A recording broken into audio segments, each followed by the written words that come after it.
تو اس میں کون سی ایسی مشکل بات ہے جو ہم نہیں کر سکتے؟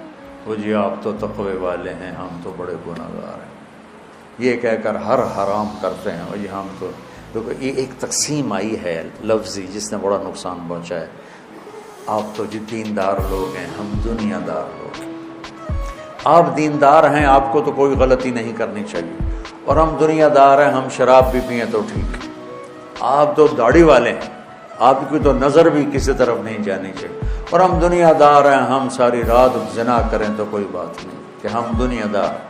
آپ دیندار ہیں، آپ کو دکان پہ غلط نہیں تولنا چاہیے، ہم دنیا دار ہیں، ہم ملاوٹ کریں، کھوٹ کریں، غلط تولیں، ہیرا پھیری کریں۔ بھائیو ہر آدمی دنیا دار ہے، ہر آدمی دیندار، جو اس دنیا میں رہتا ہے وہ دنیا دار ہے، جو مسلمان ہے وہ دیندار ہے۔ ہم دیندار ہیں، اس نے ہمارے اندر تکبر پیدا کر دیا، ہم دنیا دار ہیں، اس نے ان کے اندر گناہوں کی کثرت پیدا کر دی، اور جو ہم لوگ گناہ گار لوگ ہم دیندار ہیں، یہ بھی ایک تکبر ہے۔ ہم علماء ہیں، علماء۔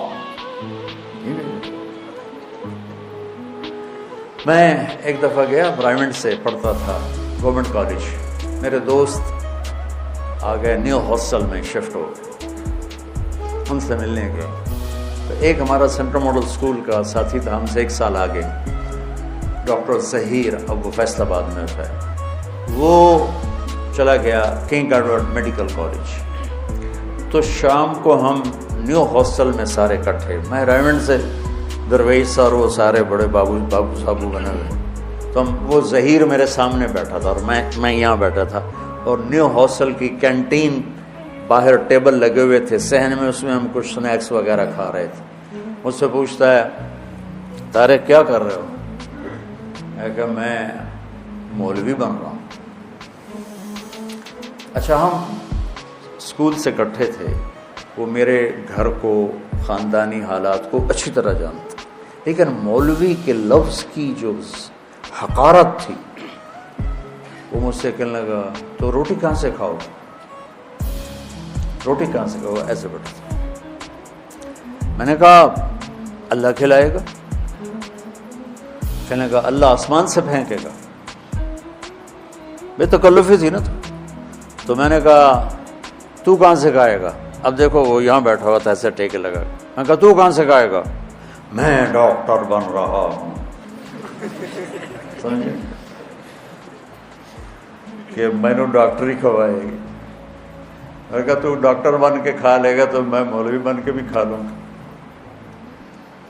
وہ چند دن پہلے مجھے ملا، کہا میرے بچے تو سارے تیرے فین ہیں، سارا دن تیرے بیان سنتے۔ اب اس میں کون سی مشکل بات ہے جو ہم سے نہیں ہو سکتی؟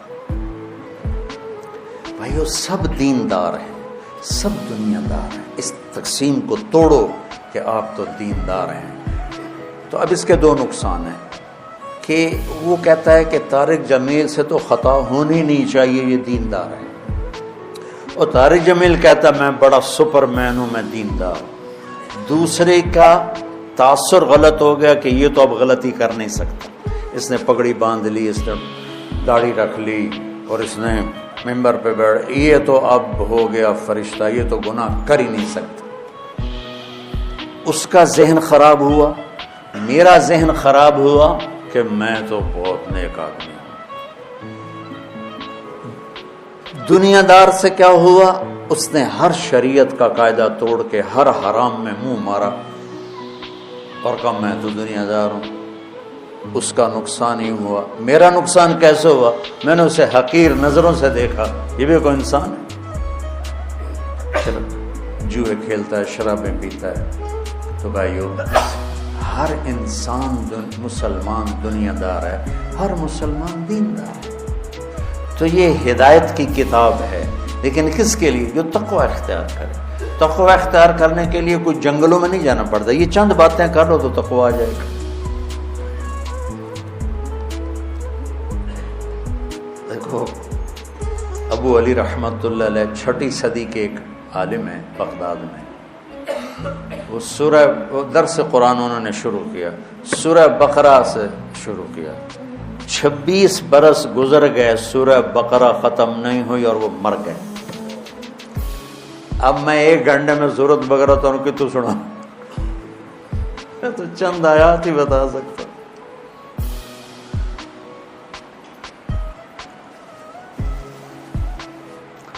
تو اس کے بعد ایک آیت میرے ذہن میں تھی کہ اللہ تعالیٰ فرما رہا ہے آگے کہ یا ایھا الناس اعبدوا ربکم الذی خلقکم والذین من قبلکم لعلکم تتقون الذی جعل لکم الارض فراشا والسماء بناء وانزل من السماء ماء فاخرج به من الثمرات رزقا لکم فلا تجعلوا للہ اندادا وانتم تعلمون۔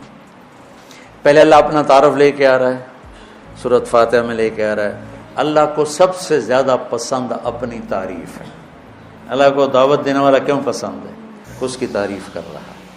چاہے تبلیغ والے سادہ اللہ خالق، اللہ مالک، اللہ رازق، اللہ خوش ہوتا، زمین چھوٹی آسمان بڑا، انتہائی احمقانہ بات پر اللہ بہت خوش ہوتا ہے کہ میری تعریف ہو رہی۔ المخلوق کی خالق کے ساتھ کوئی نسبت نہیں ہوتی کہ بھئی دکان چھوٹی اور اللہ بڑا، زمین چھوٹی، زمین تشائی کوئی نہیں، آسمان چھوٹے اور اللہ بڑے۔ لیکن میں کہتا ہوں اللہ اس میں بھی خوش ہوتا ہوں، اللہ کو اپنی تعریف پسند ہے تو قرآن شروع کیا الحمد سے، سب تعریف۔ ایک ہوتی مدح، ایک ہوتی حمد۔ مدح ہے خوشامد اور مدح ہے کسی عوض میں، خوشامد کو بھی مدح کہتے ہیں اور کسی احسان کے بدلے میں تعریف کرنے کو مدح کہتے ہیں۔ اور حمد ہوتا ہے کہ وہ کچھ بھی نہ کرے، وہ ذات ہے ہی قابل تعریف، اس کی تعریف اس کا حق ہے، اس کا حق ہے۔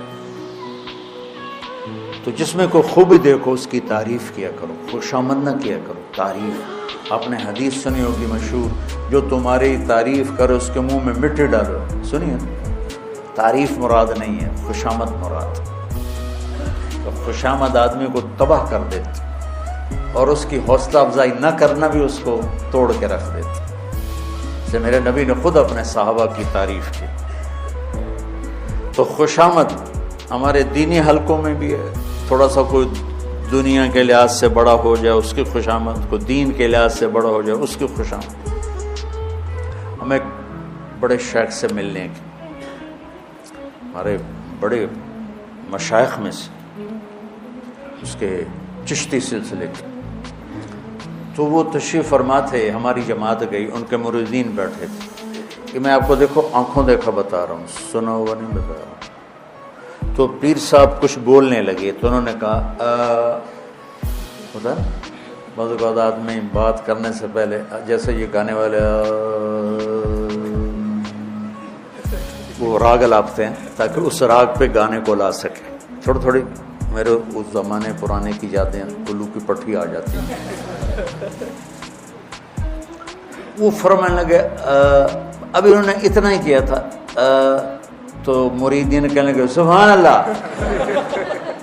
میں نے اتنی مشکل سے اپنی ہنسی کو روکا، وہ کرما لے کو پیر نو بولن تا دیو خالی سبحان اللہ۔ یہ ہیں وہ پیر مرید جو پیروں کے بیڑے غرق کر دیتے۔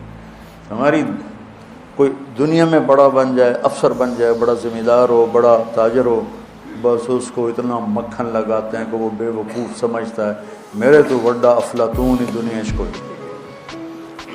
اور جو کوئی دین میں بڑا ہو جائے تو اس کو اتنا مکھن لگاتے ہیں وہ سمجھتا ہے آج کا جنید بغدادی میں ہی ہوں۔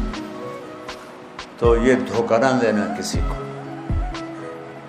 میں نے تعریف کرنے میں کبھی بخل نہیں، بچے میں، بڑے میں، بیٹے میں، نوکر میں، دوست میں، کسی میں اس کی کھل کے تعریف کرتا، اس کا حق۔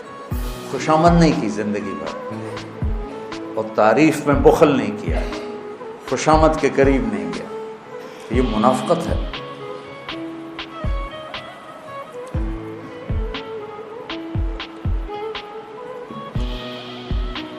ہمارا دوست سے کہنے لگا، ایک وزیر سے میں ملنے گیا، کہنے لگا اس کو میں نے گلا کیا تیرے کام تے کیسے ہو رہے ہیں، سارا کام گڑبڑ ہو رہا ہے۔ کہ میں تمہیں اپنے مشیر بتاؤں کیسے ہیں میرے مشیر، تم دیکھنا۔